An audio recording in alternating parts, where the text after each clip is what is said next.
जय शिवराय. नमस्कार सगळ्यांना. आज बनवणार आहे मी शेपू भाजी.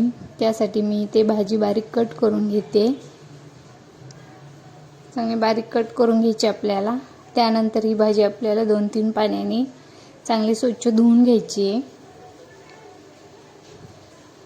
आणि पाणी नितळायला ठेवून द्यायचे. तोपर्यंत इथे मी भाजीसाठी मिरची आणि लसूण बारीक कट करून घेते.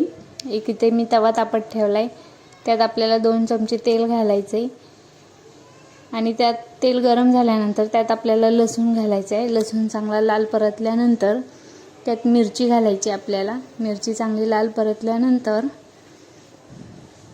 मीठ घालायचे आपल्याला 2 चमचे. त्यानंतर आपल्याला भाजी घालून चांगला मिक्स करून घ्यायचे लसूण मिरची. त्यानंतर त्यात हरभऱ्याची डाळ टाकायची आपल्याला भिजलेली. त्यानंतर शेंगदाण्याचं कूट घालून मिक्स करून घ्यायचे सगळं. चला, इथं आपली गरमागरम भाजी तयार आहे आणि इथं आमच्या समर्थाची मस्ती चालू आहे मध्ये. तुम्हाला जर व्हिडिओ आवडला असेल तर व्हिडिओला नक्की सबस्क्राईब करा. Like share subscribe. बाय.